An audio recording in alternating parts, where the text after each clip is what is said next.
Ladies and gentlemen, I have bought silver, 2 ounces for about $30 each in fiat currency. Why did I buy silver? Well, I wanted to support the Max Kaiser's cause to crash JP Morgan Chase by buying a couple of these ounces of silver. Money is a funny thing. We only use money to allocate resources in a world induced in scarcity, where food, water, and the other necessities of life aren't easily accessed. But it doesn't have much use after that.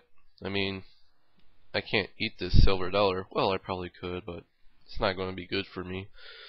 I can't use this to shelter me from the cold or rain, or put it in my car for energy.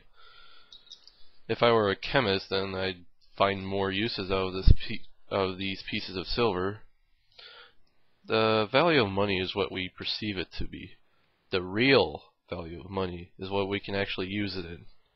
And we can't really make much use out of this, other than a form of exchange, and perhaps decorations and the use in chemistry if possible. But don't ask me what I can actually use this as a chemist, because I am not a chemist. So, anyway, for example, the value of a $10,000 car is worth more than $1 million. Why? Well, you can use the car to get across vast areas in short amount of time compared to traveling by foot. The $1 million only they are only usable for fire, as a fuel for fire, or perhaps able to sew together a blanket, which a car could still give you the same warmth within its own heating system. Well, that is if you take out its usefulness as a means of exchange, the money. But money was once useful, but thanks to technology, our needs are being more accessible by the day. Hell, we can even feed the entire planet twice over if money wasn't a matter of question. When you go buying groceries, you don't stop to think that they're running out of food. You only care about the price tag that it has, and if your budget can be able to afford it. So if food is so abundant, then why are people still starving?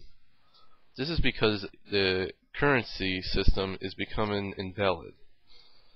Instead of basing our method of allocating resources on money, we instead need to start basing our economy on what nature can provide directly, via a resource-based economy.